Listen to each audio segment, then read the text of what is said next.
Hello, and welcome to another workshop from me about a very specific form. This week, we're looking at the sonnet. Now, almost everybody has heard of a sonnet, especially if you're a reader, especially if you're a reader of the classics, or if you've been forced to look at it through school or studying Shakespeare, any of those things. But the sonnet is a much older form than Shakespeare. And so I thought it would be nice to look through how it's used, why it's used, and a couple of the different ideas that you can use for yourself when trying to challenge yourself with writing a sonnet. So this week's workshop is the form in focus of sonnet. So what is it? If you remember from your school days, and if you remember from ever having to study poetry or writing poetry in school as part of your learning, you'll know that the sonnet is a very specific form of poetry. A sonnet is incredibly popular. Okay, it's one of the few things that a lot of people who don't even like poetry or don't even know literature or writing know what a sonnet is or have heard the word before. It is adaptable, it is changeable, and although the rules are very strict, there are some allowances made when you play around with the sonnet form. So the most basic definition of it is that it is a 14-line form of poetry that has been used for centuries. Now, when I say it's adaptable, I mean it's really adaptable. There are 20 different variations of this particular style of poem, this particular form of poem, and it's been used from the 13th or 14th centuries all the way up to the present day by everyone from Donne to Dante, Shakespeare to Spenser. I published a collection last year which contained 4 separate poems that were in sonnet form. One of those sonnet poems had 3 linked sonnets. So it is a very adaptable, very usable form, especially if you want to try and challenge yourself. And I'll go into that a little bit more later. So the famous 6. There are 20 different variations, but there are 6 main variations that are a little bit more popular. Now, as before, I am not an expert in all things sonnet. I'm a little bit more familiar with the sonnet form and its uses than I am with Japanese culture and Japanese forms, as I discussed in the haiku video, which if you haven't seen, I do recommend you go have a look. But despite knowing quite a bit more about sonnets than I did about haikus, I still encourage you to research on your own which form would be best for you or which variation of the form would be best for you. So here we can see some of the most important or most crucial writers that brought about the sonnet as we know it through history. Now, most people know that Shakespearean sonnets are famous. Not only did he write separate sonnets, 150 some of them, but he also incorporated the sonnets within his most famous plays, notably Romeo and Juliet. The "Shall I compare thee to a summer's day" is a sonnet contained within Romeo's monologue. The conversation that Romeo and Juliet have when they first meet, palm to palmer's kiss, that very famous ballroom scene, if you stick their dialogue together, the lines do form their own sonnet between the two of them. So sonnets were a very versatile form and have been incorporated in English literature for a very long time, but they've also been around for centuries before they were made famous in English. Petrarch was writing with them in the 1300s.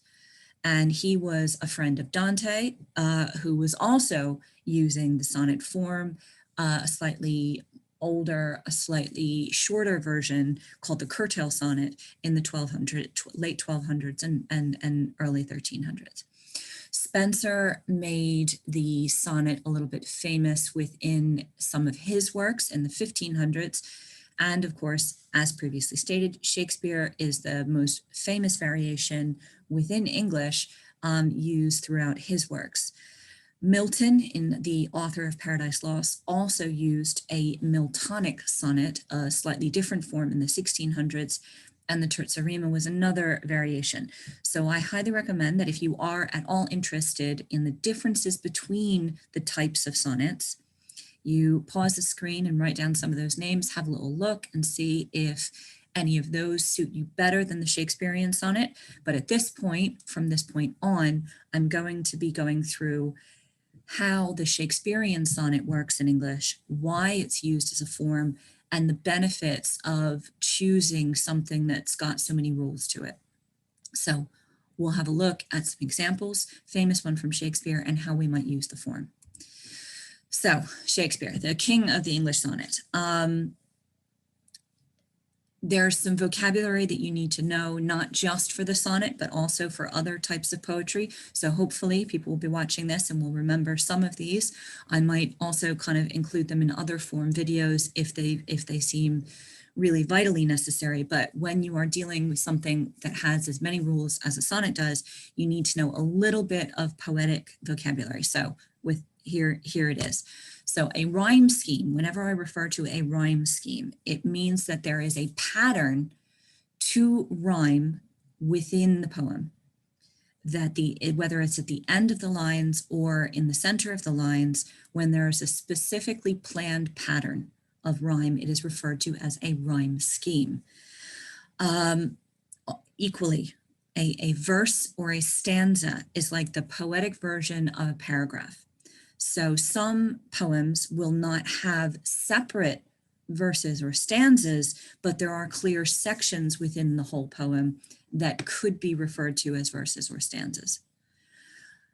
In terms of names for types of stanzas, a quatrain means that that particular stanza has 4 lines.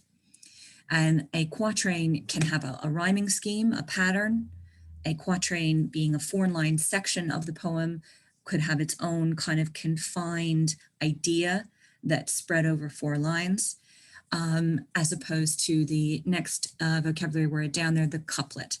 Couplets are one of the kind of simplest rhyme scheme oriented sections of a poem because they are 2 lines. 2 lines that rhyme together, one right after the other. A lot of nursery rhymes, a lot of younger younger poets or people that are trying to keep the rhyme scheme simple or the rhyming pattern simple will rhyme in couplets. It makes the pace feel fast. It makes the rhythm go fast. And so rhyming couplets are where 2 lines back to back rhyme with each other, whereas a quatrain is 4 lines together that form their own section. Whether that's a rhyming section or an idea section, a quatrain means 4 lines together as a separate section of the poem. Syllables are the beats within words. So if you remember from your school days, or you remember ever in poems or in spelling, where you're counting out syllables, some people use their fingers, some people count them out with clapping, so syllables, 3 syllables, that kind of beat or rhythm that's created within the words is also important when dealing with sonnets. Then the last thing, which I hate. I'm a poet and I hate meter. I will just lay that out there for all eternity. I dislike having to deal with or think about meter when I'm constructing a poem. It's just that for me, that's step too far in the technicality of a poem. But if you are interested in the technical workings, if you want to take your writing to that level of detail in its construction, in its mechanics, you need to know things like iambic pentameter and other forms of meter. There are many different forms of meter that you can look up in your own research, but iambic pentameter is specific to the sonnet for Shakespeare. Shakespeare wanted to make his writing easy for his actors to remember because they had very little time to practice. Not all of them could read. And so learning the lines for these poems would have needed to be very verbal, very, very rhythmic, and very memorable. Iambic pentameter, in terms of the way of the poetic rhythm, is a 10-syllable line.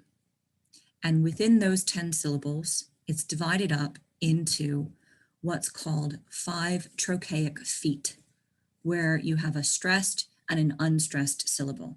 Now, I'm not going to go into any more detail on that. Iambic pentameter is a very technical term about the rhythm and the meter of the poetry. If you are going into your research, if you're looking at forms and how to use forms, this is something you would need to know from a technical point of view, but it's not necessary to know it exactly and ins and outs if you're going to use the sonnet form. So with all of that in mind, with these vocabulary words in mind, I am going to go forward now and talk to you about why you might choose such a restrictive form as the sonnet to try and squeeze in your ideas. So this is how it all fits together. Now, one of Shakespeare's most famous sonnets is the Sonnet 130. There's a very interesting, very hilarious YouTube video from Comic Relief a few years ago with David Tennant and Catherine Tate, where they are reading out Sonnet 130. And they're talking about Shakespeare and the sonnets and whether it is or is not boring. And the hilarity goes from there. But there is a validity in using the sonnet form for what it was intended. Sonnets are used to present or develop an idea or problem. Now, whether that idea is love, traditionally, or whether that problem or idea is spirituality or a conflict within yourself, thoughts and challenges, the short form of poem, the 14-line restriction, the 10 syllables per line restriction, the very, very specific rhyme scheme restriction, all means that every word, every syllable counts. And so you can't afford random flowery descriptions. It all has to be focused on presenting the idea and creating the idea. So the first quatrain presents the idea or the problem as this example shows. My mistress's eyes are nothing like the sun. Coral is far more red than her lips red. If snow be white, then why her breasts are done. If hairs be wires, black wires grow on her head. So you can see that in this first quatrain, in this first 4 lines, Shakespeare is presenting a very confused lover, a very confused narrator talking about the woman he loves in what seems to be very uncomplimentary terms. He's talking about how her eyes aren't like the sun, where usually when you have a poet and a admirer complimenting the person he loves, you would expect, oh, her eyes were diamonds in the sky, her eyes were glorious and burning bright as the sun. This is the tradition for narrators and poets to treat their lady loves with these kinds of admiring comparisons. So he's presenting the problem. It's like, yeah, but my mistress's eyes are nothing like the sun. It's not what she's like. And you can see on the right-hand side, there is a bit of a pattern. So the first line rhymes with the third, the second line rhymes with the fourth. So this rhyming pattern is repeated in the rest of the quatrains part of this poem. So you have 10 syllables per line. My mistress's eyes are nothing like the sun. Coral is far more red than her lips red. If snow be white, why then her breasts are done. Okay, so 10 syllables per line. We are presented with the problem. He loves her, but she's not perfect. She's not all these random poetic comparisons. Sonnets develop the idea in the second quatrain. I have seen roses damasked red and white, but no such roses see I in her cheeks, and in some perfumes is there more delight than the breath that from my mistress reeks.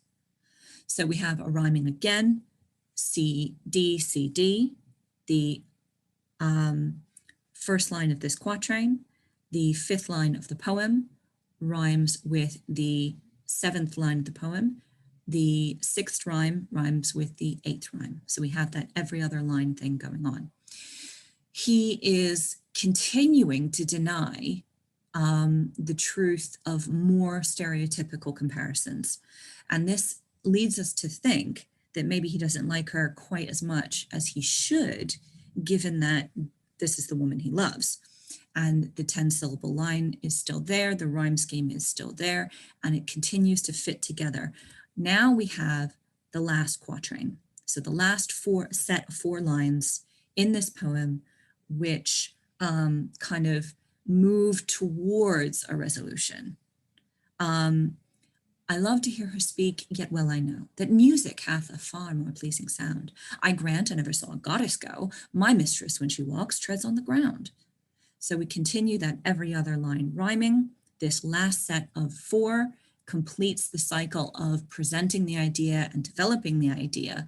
And so the speaker confirms that despite the criticisms he seems to be issuing, he does in fact love her. He does in fact think of her and acknowledge that, you know, poets use to elevate what other poets use to elevate their lady loves is outside of his experience. And so we're wondering, where is this going? These 12 lines present the problem, develop the problem, and moves kind of towards a resolution when he starts declaring his love. And then we get to the last 2 lines. This is a rhyming couplet. It finishes off the Shakespearean sonnet, and it's referred to as a volta. It is a quick turn around. It is a almost reversal of everything that came before it. So, and yet by heaven, I think my love as rare as any she belied with false compare. So the writer has turned it all on his head. He's gone through the entire poem talking about how, you know, none of the comparisons are good enough. None of the comparisons are accurate, but it wouldn't matter even if they were accurate, because his love, his lady love, is as rare as anything he might compare her to falsely. And so he's gone from seemingly criticizing her, seemingly saying, oh, she's not quite like that. She's not quite that good. She's not quite a goddess. She walks on the ground. It makes her more real. It makes her more accessible, and it makes her more valuable to the narrator. And so we see how you might use the 10 syllables per line, the rhyme scheme, the developing of the problem over the entirety of the structure of the poem to create something really meaningful and dynamic. Every syllable counts, every word counts, and every one of those syllables and words communicates his idea and why it's so important to him. So when we are using the sonnet, when we are thinking about using the sonnet, we can use almost any problem. Traditionally, way back in the centuries, it was mostly a love poem. It has also been used for many, many, many different types of subjects, but the main use of the form is to present a conflict, to present a confusion, to present an idea that needs to be worked out and developed so that there is a solution. Now, I've used it, as I said, several times in the collection that I published last May, which is called Between Hindsight and Foresight. I have used several sonnets, including Phantom Idea. Now, this is the first poem in the collection on the screen that you see. And so I'm going to show you how I have used it in a modern setting. Ironically, this is part of the workshop today, this particular sonnet was written as part of a in-person workshop I led years ago with adults who wanted to learn how to write a sonnet and how to use a sonnet. So this was my example for them. Now, I haven't bothered with meter, so don't go analyzing my trochaic feet, so to speak. But the idea behind the poem was still in keeping with that quatrain, quatrain, quatrain couplet idea that Shakespeare used when he created the sonnet as we know it, and in the most popular form in English. So let's see if we can kind of get the idea of this particular sonnet. Like a shadow or shade, it hangs there, waiting, hanging out of reach, just plagues me. Why? How could I have lost something so rare? Foolish mind to have it and then let it free. So happy a moment, so clear a day, so precious a feeling lost to the night. How could this bright spark have gotten away when each time it surfaced made me feel right? Elusive and vital, I need it back. Chasing and chasing forever ahead. I know I'll be lost. just know I'll be lost, all for lack of this phantom idea weighing like lead. Then, sudden, like dawn, bringing its pure light, I put down my pen. The verse is just right. So obviously have a little pause, have a little look at the different poem. You can see how I've divided up the 4 lines. It follows the rhyme scheme every other line, and that final couplet does turn everything on its head. In kind of layers of irony, this particular poem follows another great tradition that sonnets and poems have been trying to do over many centuries, is a poem about poetry. It's a poem about writing, a piece of writing about writing, which many different poets, many different writers have all put into, everybody from Tennyson to Byron to any number of really famous English writers and writers in other traditions, writing about writing. So Phantom Idea is about this concept of writing where you can't quite catch that idea. You know, it's there, it's in the back of your mind, it's pestering you. Sometimes it surfaces and you can't get it down fast enough. And so the reason why I included this in my collection, the reason why it's the first poem in the collection, is it was an expression of how difficult it can sometimes be to capture an idea. And you'll notice that there is some poetic license taken, that there is a variety of different ways of ending the lines where the punctuation isn't quite at the end of the line and it flows over. And so the rhythm keeps going, but the idea behind it, the difficulty and challenge of capturing an idea or a problem within a poem, is represented within the sonnet form. So I hope that you have enjoyed my poem. I hope you have enjoyed our discussion about the sonnet and the rules of the sonnet. So one more slide for you. It's your turn. Now, there is a writing frame here on the screen. So it's very important that if you want to write down the frame so that you can write your own sonnet following all of the rules, you can take this, write it down on a piece of paper, and so that you can make sure that every line hits what it's supposed to hit. The letters that match are the letters that should rhyme, and each line should only have 10 syllables. There are some prompts on the left in case you have absolutely no idea what you might write about. All of them represent a possible conflict or a possible idea that you could develop over the different quatrains into the couplet, thinking about being above the clouds, or thinking about someone forgetting you and asking them not to forget you. Thinking about flowers that are blooming and expressing the love of nature, expressing the love of a person, or trying to decide whether that person is a friend or an enemy. All of these different prompts on the left are perfectly available to use. And I've tried to make them as universal as possible. I'm a teacher, so of course the first one is school is torture. And of course, one that my students always enjoy taking up to try and annoy me, the I hate writing. If you hate writing, fine, write a sonnet about it. Write a poem, write a sonnet, write a short story about how much you hate writing and how much you hate these things. But any way you look at it, sonnets can be really challenging. And because they are so limiting, you might find yourself surprised by what you can come up with. When you know you don't have 200 words, when you know you only have 10 syllables, the value of each individual word and syllable becomes more. And you can play around with the word order, play around with the sentence order. There are some freedoms in poetry that allow you to fit in the restrictions. So once again, I really hope that you have enjoyed our session today. Please do check other sessions, and I will see you again for other videos about generating ideas and form workshops. Thanks.